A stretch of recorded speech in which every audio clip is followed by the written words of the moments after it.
Mas vamos imaginar que hoje o nosso plano está vencido, acabou de vencer o plano diretor, e daí como é que a gente começa? Como é que a gente sai do zero, né? Qual que é o primeiro passo que nós do município temos que dar para iniciar esse processo de revisão do plano, né? Então, eu elenquei alguns aqui.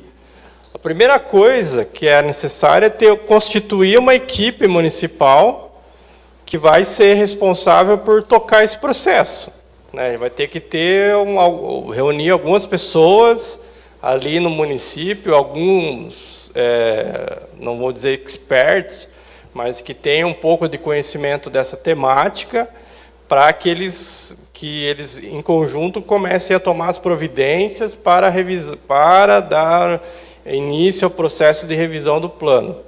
E é indicado que essa equipe tenha um coordenador, né, um coordenador do município lá, que preferentemente seja um técnico, né, um cara da área ou de engenharia, ou de arquitetura, ou de geografia, né, eventualmente de economia, enfim, mas que seja um cara técnico que possa daí conduzir esse processo. Ideal também é que ele tenha uma certa disponibilidade de tempo para isso, ou não esteja tão sobrecarregado, porque às vezes pode ocorrer casos em que, vamos dizer, o prefeito nomeia um assessor dele para ser o coordenador da equipe municipal, e aquele assessor está envolvido com N outras coisas, todo dia tem que atender demandas do gabinete, demandas de outras secretarias, e ele não está ali disponível, não está com aquela temática como foco da atividade dele, né?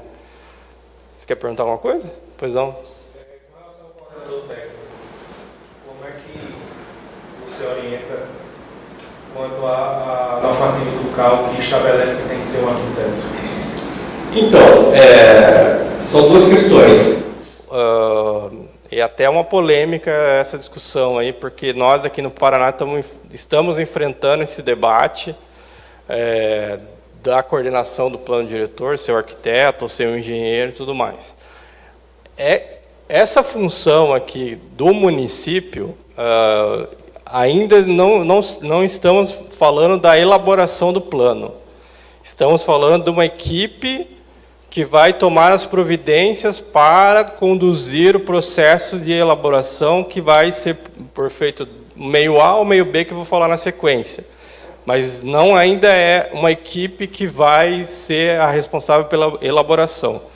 Então, isso é um ponto. Pode ser que seja, pode ser que não seja. Então, existem resoluções tanto do CAL quanto do CREA sobre as atribuições dos profissionais de arquitetura e urbanismo e de engenharia civil e das outras engenharias. Uma resolução do CAL, que é de número 50, diz que é de atribuição exclusiva do arquiteto ser o coordenador do plano diretor municipal, plano metropolitano, enfim, esse escopo está na resolução do CAL, que está baseada na lei de criação do CAL, que diz que o arquiteto urbanista é o coordenador. Só que, antes dessa lei do CAL, existia a lei de 1966, por aí, que era uma lei do CONFEA, ou do CONFEA, que envolvia as engenharias e arquitetura e agronomia. E lá tem uma série de atribuições genéricas, de coordenação, de planejamento, de plano, que também está relacionado com a formação do engenheiro. Então, o que a gente tem hoje, nessa questão da coordenação do plano diretor, é uma certa sobreposição desses dois conselhos, tanto do engenheiro quanto do arquiteto. E o que está acontecendo na realidade do Paraná em relação a isso? Vários editais de plano diretor, que foram lançados na praça, estão sendo questionados, judicializados, por ou estar especificado o arquiteto como coordenador, ou estar especificado que pode ser arquiteto ou engenheiro. Se tiver só o arquiteto como coordenador, o CREA vai lá e entra com uma ação, com uma liminar, para colocar também o engenheiro. Se tiver engenheiro e arquiteto, o CAL que é o Conselho de Arquitetura e Urbanismo, vai lá e entra com uma ação dizendo que só pode ser o arquiteto. E isso está virando uma briga judicial que está prejudicando, inclusive, muitos municípios na elaboração desses planos. Né? Oi? Ah, de vocês estão os dois. Sim, então. E não teve questionamento do CAL. Bom, vocês escaparam, então, dessa. Porque um exemplo que aconteceu foi em Piraquara, aqui, que é o município da região metropolitana, que teve esse embate sério entre CAL e CREA na questão da coordenação do plano. E estava primeiro que era para ser só o arquiteto, aí o CREA entrou com uma ação, o município foi lá e mudou que poderia ser o arquiteto ou o engenheiro. E mudou, soltou o edital, aí voltou a ser publicado o edital, e daí o CAL entrou com ação dizendo que tinha que ser só o arquiteto. E aí foi judicializado, foi até o TRF4 lá em Porto Alegre, né, que já é uma instância, como é uma discussão de conselho, né, que envolve a esfera federal, foi para a Justiça Federal de Porto Alegre, e lá a decisão é que ficava para o arquiteto a coordenação do plano. Ainda há discussão sobre isso, não é assim um ponto pacífico, né, dessa questão da coordenação do plano, mas o importante é que tanto o engenheiro quanto o arquiteto estão dentro da equipe mínima, estejam dentro da equipe mínima nas suas atribuições, e a questão de qual profissional vai ser o coordenador, tudo bem, tem uma discussão, isso, uma atribuição, mas teve juiz que decidiu que não, porque qual é o argumento? Que se você coloca o coordenador, apenas o arquiteto, há questionamentos que está vedando o livre exercício profissional do engenheiro, que também poderia ser coordenador do trabalho. Só que teve juiz que decidiu que não, na verdade o engenheiro também está na equipe. O fato do município escolher um ou outro profissional para ser o coordenador não está vedando a atuação dos demais que fazem parte da equipe. Então, assim, não há uma resposta assertiva em relação a isso. Há uma decisão preliminar dando ao arquiteto a coordenação, a atribuição restritiva de ser coordenador, mas há casos em que pode ser o engenheiro também. Nós lá trabalhamos, primeiro, o nosso edital estava só como arquiteto, nós abrimos para o engenheiro também, já pensando que poderia haver esses questionamentos, mas ainda não estamos livres de sermos questionados pelo CAL, enfim, para voltar à restrição. Então, é uma discussão que está tendo, e está tendo vários embates. Inclusive, a gente está tendo uma experiência agora com Medianeira que aconteceu isso. Que estava lá o arquiteto como coordenador e o CREA entrou com uma ação dizendo que poderia ser o engenheiro também. E está judicializado e tem que responder.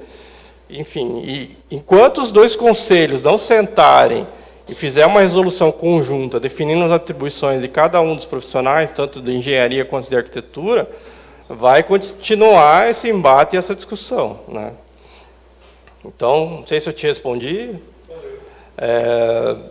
Mas, assim, especificamente em relação a essa equipe municipal, ela é o embrião do processo. Então, nós aqui reunimos um grupo de técnicos do município que vamos ser os responsáveis para tomar as providências para a revisão do plano. Então, reunimos alguns especialistas do município, ideal que tenha lá, se tiver um engenheiro, um arquiteto, um geógrafo, um cara do meio ambiente, um advogado também é importante, um economista, alguém da área administrativa. Então, nós, reunidos, vamos discutir como é que a gente vai fazer a revisão do plano diretor.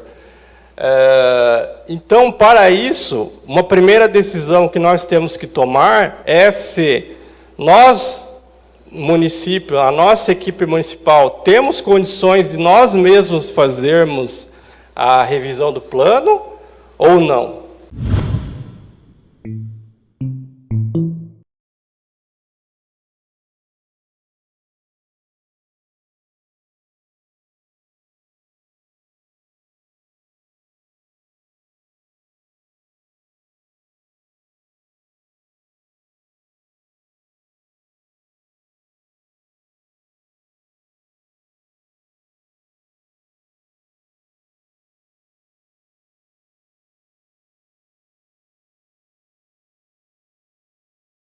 Essa é uma primeira discussão que a gente tem que enfrentar. Uma vez montada essa equipe ou levantado, quem são os possíveis técnicos que possam trabalhar com isso?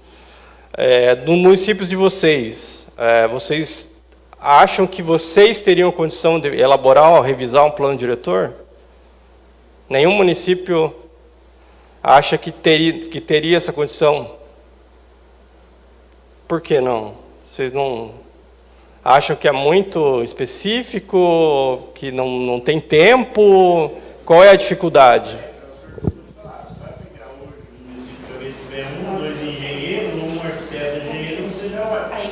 Você vai viabilizar os outros trabalhos do município. Por exemplo, o senhor tem lá um engenheiro e tem um arquiteto.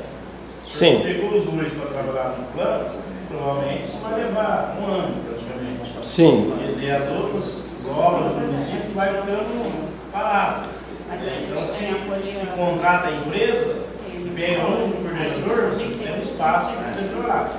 Porque o que acontece? Lá hoje, nós estamos hoje com 2 coordenadores de engenheiro e um arquiteto, e 2 arquitetos.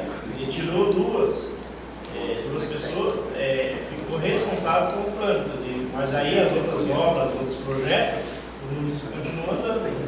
Sim, então prejudicou, entre aspas, o andamento das outras atividades. Não prejudicou porque tem 4. Ah, tá. Mas tem um município que tem, a gente sabe que tem município que só tem um engenheiro e um arquiteto. Sim. E aí você tira os dois e você prejudica o processo.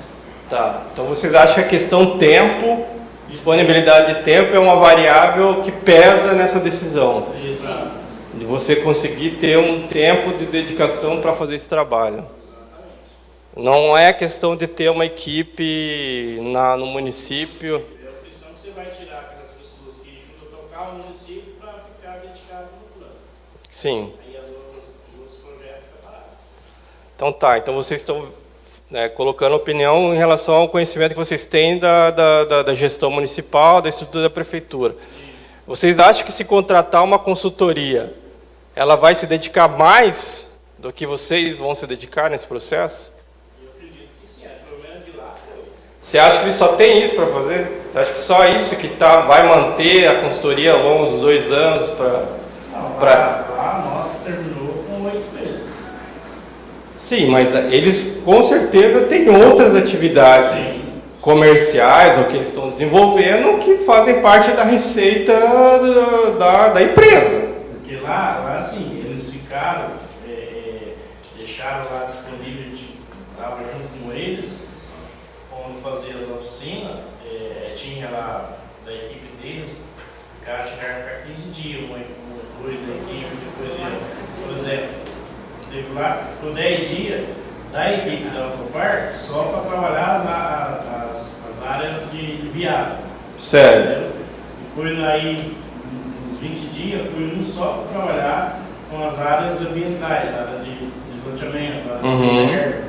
Depois fui a área de áreas consolidadas, então isso foi mandando as equipes assim, sequentemente. Quer dizer, cada época ia um ficar uma semana, 2 semanas para fazer o levantamento. Mas teve alguma vez que foram todos? Todos, não, numa mesma reunião estiveram todos os membros da equipe lá da consultoria. Quando fazia as oficinas, ia todos. Iam todos. Iam todos, entendeu? As audiências também iam todos, e todos falavam daqueles levantamentos que fizeram e das oficinas que foi. Então, quer dizer, quando chegava no período, no momento que tinha que falar da área, do momento das ruas viárias, aí tinha aquele coordenador que falava. Certo. Tinha que falar das propriedades rurais, era um outro. Então, não tinha que falar da área da saúde, então tinha as equipes para falar. Tinha o advogado também, tinha um momento dele falar. Então, o plano foi bem assim, especificado, coordenado. Entendeu? Não ficou uma pessoa só coordenando o plano inteiro. Cada um foi falando parte daquele que fez o levantamento. Certo. Então, porque assim, geralmente essas equipes de consultoria, elas não fazem só um plano diretor de cada vez. Ou elas podem estar fazendo vários planos em vários lugares diferentes, ou também fazendo projeto, ou também fazendo estudos de impacto ambiental, estudos de impacto de vizinhança, porque assim, só um plano diretor, em geral, não consegue manter aquela equipe naquele período que eles estão lá executando o plano. porque se você considerar o valor de um plano diretor, que em média aí 150, 200 mil, se você dividir isso em dois anos, dividir por 24 meses, e dividir por uma equipe aí de 6, 7 pessoas, né, recebendo um valor por mês, mais os encargos tributários, a empresa vai sair no prejuízo. Se ele deixar todo o esforço dela concentrado em fazer o seu plano diretor. Então, para que ela seja vantajoso para ela e seja viável economicamente para ela usa geralmente uma estratégia de reduzir o tempo que ela vai se dedicar àquilo, ela já ter alguns modelos também pré-definidos, que ela pode lançar mão conforme o caso, conforme a demanda local, né, e fazer algumas adaptações, para que ela tenha um mínimo de esforço ou de tempo despendido para fazer aquele plano diretor. As empresas já têm um plano pronto. Né? Tem algumas que têm um plano pronto. Só vão adequar, fazer as oficinas, fazer a audiência pública e adequar aquilo que o município precisa. Pois não. Então, isso, dependendo como o município receber aquilo, pode ser que depois seja estranho ou não aplicável à realidade local, porque com certeza vocês conhecem muito mais a realidade do município de vocês do que a consultoria. Ela precisa ter um tempo de imersão lá na realidade, de conhecimento, de estar presente, de rodar ali a cidade, ou de conversar com as pessoas, ou trocar informações, em geral toda a equipe, porque a gente também vê que é contratada uma equipe, só que quem vai lá no município é só o coordenador, só o arquiteto, e o restante não aparece, só coloca o nome lá. Então, tem essa dificuldade também. Por que eu estou falando isso? Porque o ideal seria que vocês, do município, tivessem estrutura suficiente para elaborar o plano diretor. Esse seria o ideal. Que o município conseguisse se estruturar, formar uma equipe de planejamento que tivesse condições técnicas e de dedicação e atribuição para fazer esse processo. Porque o que eu analisei nesses últimos planos, que quando são planos feitos pela equipe municipal, tendem a ter coisas mais específicas da realidade local do que, às vezes, um plano feito por uma consultoria, que, às vezes, é muito parecido com outros planos que ela fez ao longo do Estado ou do Brasil, né? Então, isso é uma coisa que o município tem que avaliar. Em geral, a maioria dos municípios opta por contratar uma consultoria pela questão do tempo, pela questão da falta de equipe, né, de não ter esse tempo para se dedicar a esse trabalho. Daí, não, vamos contratar uma consultoria. Só que aí você está imaginando que, então a consultoria está sendo contratada, ela tem que fazer tudo, eu não vou preocupar com nada, eles estão recebendo para isso, por que eu vou me despender de tempo para também fazer esse trabalho? Mas, na verdade, o plano é de vocês. Quem vai receber aquilo são vocês, e para isso que vocês estão contratando eles.